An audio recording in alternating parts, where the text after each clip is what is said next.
Thế giới hôm nay xin chào các bạn. Kim Jong-un được nhắc đến như một vị lãnh đạo tối cao của đất nước Triều Tiên. Thế những tiểu sử về ông luôn là một bí mật chưa bao giờ được bật mí. Cả một quá trình từ nhỏ đến lớn, rất ít thông tin của ông được truyền ra ngoài. Do đó mấy ai có thể ngờ được Kim Jong-un khi còn nhỏ đã được cho đi du học ở nước ngoài. Bên cạnh đó là con trong một gia đình lãnh đạo, Kim Jong-un đã sống trong một vỏ bọc sung sướng. Ông từng sở hữu một bộ sưu tập giày thể thao nhãn hiệu Nike. Máy chơi game khiến nhiều người đồng trang lứa phải ganh tị. Thậm chí không chỉ học ở trường, mà ông còn có gia sư riêng đến tận nhà chỉ dạy. Tuy được bạn bè nhận xét là khá hòa đồng và thân thiện, nhưng khi nắm giữ vai trò là một nhà lãnh đạo, Kim Jong-un lại có nhiều mặt tối, góc khuất, khiến nhiều người phải kinh ngạc khi nhắc đến. Bạn có biết Kim Jong-un là một tỷ phú đô la với tài sản hơn 5 tỷ đô?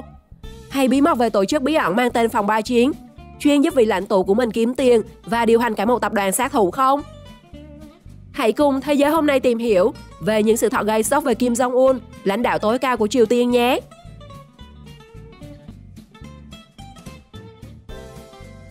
Là tỷ phú siêu giàu. Là một vị lãnh tụ cao quý nhất của đất nước Triều Tiên, Kim Jong-un dĩ nhiên sở hữu cho mình những thứ xa xỉ, đắt đỏ nhất của đất nước mình.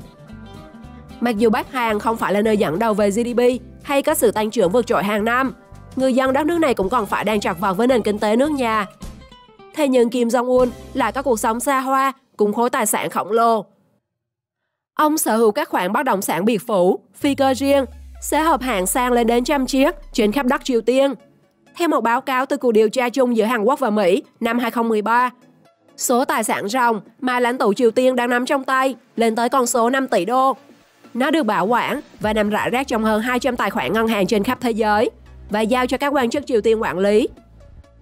Năm 2014, vì lóa mắt với khối tài sản khủng, một quản lý của Kim Jong-un tại Nga đã lên kế hoạch của mất số tiền 5 triệu đô và bỏ trốn. Theo nhiều nguồn tin, người đàn ông này sau đó đã phải xin tị nạn theo dạng chính trị ở nước ngoài.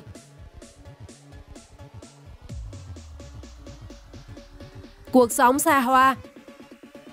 Vì được đi du học từ nhỏ, cũng như được tiếp xúc với thế giới, lấy cảm hứng từ những ngày còn học ở Thụy Sĩ, ông Kim đã lệnh cho xây dựng một khu trượt tuyết đẳng cấp thế giới. Kim Jong-un từng đón giao thừa tại đây và mô tả sự hài lòng bởi mọi thứ không thể chê vào đâu được. Bên cạnh đó, vị lãnh đạo Triều Tiên còn rất thích ăn các loại thực phẩm nhập khẩu từ quốc tế.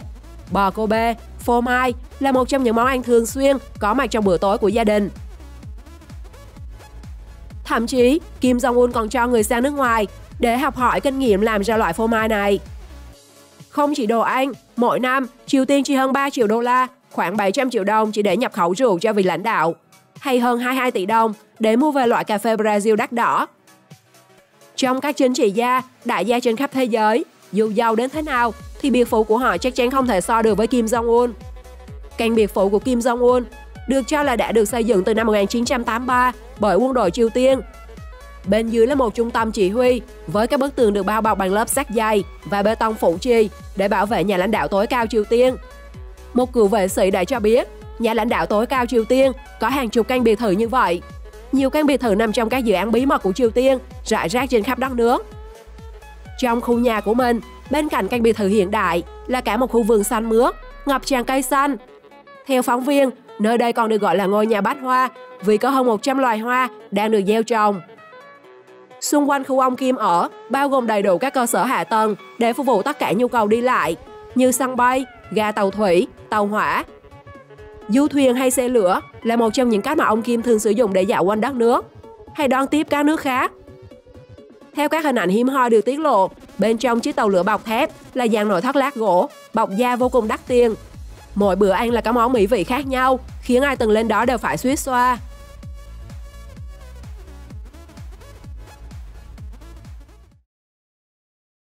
Cuộc thanh trừng. Sau khi lên ngôi kế vị, việc đầu tiên của các vị vua ngày xưa thường làm là thống nhất một bề, thanh trừng những mối nguy có thể đe dọa đến vị thế của mình. Và ở Triều Tiên cũng vậy, vị lãnh đạo trẻ của Bắc Hàn không ngần ngại đen suốt hết những người bị xem là mối nguy của đất nước. Năm 2013, người chú Jang Song-thak của ông Kim Jong-un đã bị hành quyết với cáo buộc là kẻ phản bội và đã phạm vào một loạt những tội ác không thể tha thứ ở Triều Tiên. Trong khi đó, người anh cùng cha khác mẹ, ông Kim Jong Nam, đã qua đời trong một vụ ám sát bí ẩn bằng chất độc thần kinh VX. tại sân bay quốc tế Kuala Lumpur ở Malaysia. Một vụ ám sát chấn động thế giới mà cho tới nay vẫn chưa có một kết luận rõ ràng từ cảnh sát. Dù là một người thân của lãnh đạo Triều Tiên, thế nhưng sự việc gây xôn xao khi các thức ám sát quá nhanh chóng, kẻ lạ dễ dàng tiếp cận nạn nhân, trong khi ngày thường luôn có 2 vệ sĩ kề theo.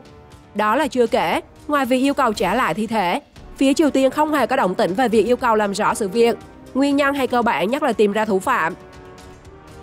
Theo tạp chí Nikkei Asian Review của Nhật Bản, nguyên nhân cái chết của 2 người thân thích của ông Kim Jong-un vừa nêu có liên quan tới một âm mưu đảo chính, đã được ngầm phát ra sau khi ông Kim Jong-un lên nắm quyền được 1 năm.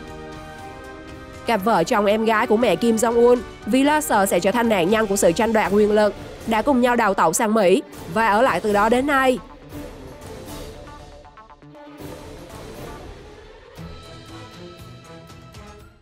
Văn phòng Ba Chiến. Văn phòng Ba Chiến là tên gọi của một tổ chức của Đảng Lao động Triều Tiên, chịu trách nhiệm kiếm tiền hay còn gọi là tích trữ quỹ đen cho lãnh đạo nước này. Từ phát ngôn của một người đào tẩu từ văn phòng này, những ai vào làm tại văn phòng Ba Chiến đều trải qua khâu kiểm tra lý lịch gia đình và sự trung thành đối với chính phủ. Tuy nhiên, thay vì giao dịch chính thống, thì văn phòng này lại kiếm tiền theo cả hai hướng hợp pháp lẫn bất hợp pháp. Triều Tiên sẽ sẵn sàng bán bất cứ thứ gì, có thể bán cho bất cứ ai, miễn là tiền trao cháo mốt. Thậm chí đã không ít lần văn phòng Ba Chiến của Triều Tiên bị cáo buộc với việc mua bán vũ khí, động vật quý hiếm, thậm chí là yên tiền giả. Theo đó, tờ 100 đô của Mỹ được làm giả tại Triều Tiên được nhận xét là đồng tiền giả làm giống thật nhất thế giới, khiến Mỹ phải nóng mạnh mà ngăn chặn nó. Một trong những hoạt động kiếm tiền phổ biến và rộng rãi nhất có lẽ là hệ thống 130 nhà hàng trên khắp thế giới, trong đó có cả Việt Nam đấy. Quán ăn được điều hành bởi chính những người Triều Tiên và thường thu hút rất nhiều người tò mò đến dùng thử. Nếu bạn đã từng ăn tại nhà hàng này, hãy chia sẻ ngay xuống bên dưới cho mọi người biết nhé.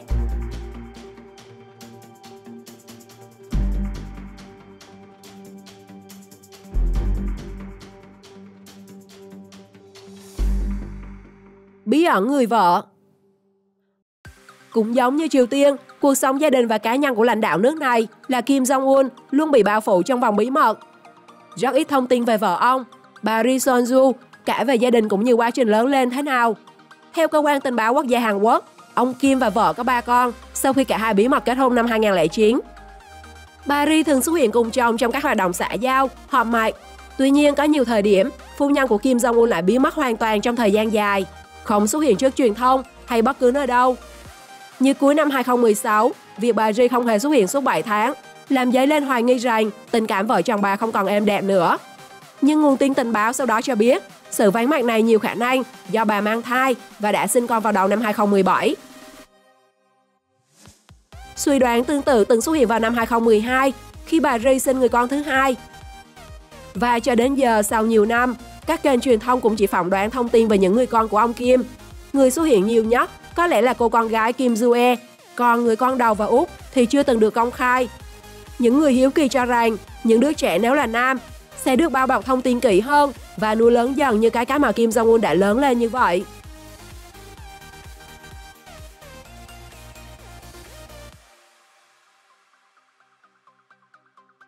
Bạn thân. Huyền thoại bóng rổ Dennis Rodman là một trong những người Mỹ hiếm hoi có dịp tiếp xúc với vị lãnh đạo tối cao của Triều Tiên, Kim Jong-un, và có lẽ là người duy nhất dám gọi ông Kim Jong-un là bạn. Cả hai lần đầu gặp nhau tại một sự kiện bóng rổ mà ông Kim tổ chức tại Bình Nhưỡng. Dennis đã vô cùng bất ngờ với người đàn ông nhỏ bé trước mặt lại là một nhà lãnh đạo của đất nước. Sự kiện đã tạo cơ hội cho cả hai trao đổi với nhau về bóng rổ và những câu chuyện xung quanh đội bóng. Sau chuyến đi tới Bình Nhưỡng, ông Hoàng Ribot của NBA tuyên bố Kim Jong-un là người bạn tri kỷ của mình, bất chấp chỉ trích tới từ các nhà hoạt động nhân quyền. Mối quan hệ của cả hai từ đó mà ngày càng phát triển.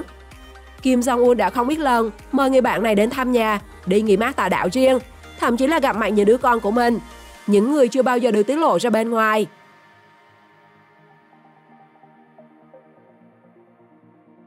Dàn vệ sĩ bảo vệ nghiêm ngặt nhất. Là vệ sĩ của một nhà lãnh đạo Triều Tiên, những yêu cầu được đặt ra là rất gắt gao. Họ không tuyển các người dân bình thường, mà chỉ tuyển chọn từ những người lính cường tráng nhất. Họ phải được huấn luyện trong môi trường quân đội ít nhất là 13 năm.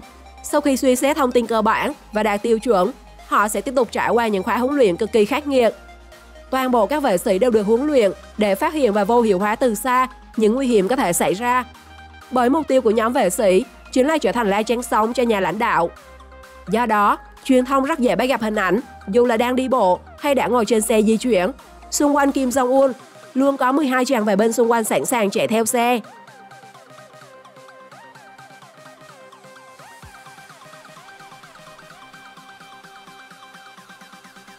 Trừng phạt mạnh. Khi nhắc đến Triều Tiên, hẳn nhiều người sẽ nghĩ ngay đến những hình phạt không nương tay ở quốc gia này. Khi một con người có trong tay quyền lực càng lớn, sự cảnh giác và nỗi sợ của họ sẽ càng tăng cao. Và khi đó, họ sẽ càng nghiêm khắc hơn với bản thân, với những người xung quanh mình. Là một vị lãnh tụ tối cao của Triều Tiên, Kim Jong-un không cho phép bất cứ ai tỏ thái độ bất kính đối với mình. Điều này cũng được nêu rất rõ trong các điều luật tại Triều Tiên. Do đó, dù là người thân cận hay quan chức cấp cao, Kim Jong-un không ngần ngại mà ra án phạt, thậm chí là lấy mạng để làm gương cho kẻ khác. Như trong một cuộc họp có mặt của lãnh đạo Kim, một vị quan chức cấp cao vì ngủ gật đã bị lôi ra xử tử sau khi bị tra khảo. Điều này được cho là thiếu sự trung thành, cũng như bất kính với lãnh đạo của mình. Trước đây, Kim Jong-un từng nhiều lần sát phạt hàng chục người, từ dân thường đến người có chức vị, vì dám tiết lộ các thông tin cá nhân của gia đình ông cho người bên ngoài.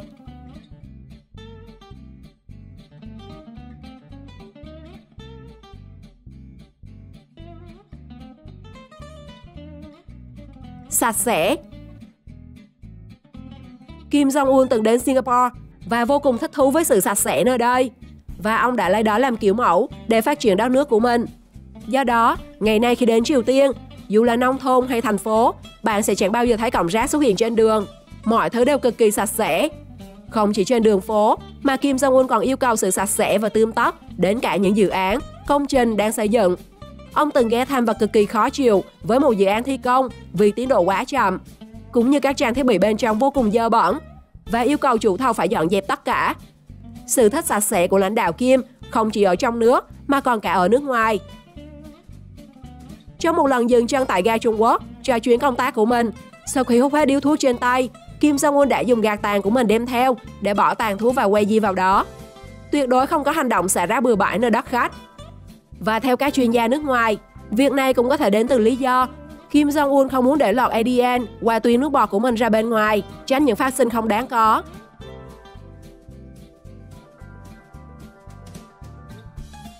Bạn nghĩ sao về vị lãnh đạo tối cao của Triều Tiên, Kim Jong-un? Chia sẻ cho mọi người biết dưới phần bình luận nhé! Đừng quên đăng ký kênh để theo dõi thêm nhiều thông tin thú vị khác. Chào tạm biệt và hẹn gặp lại!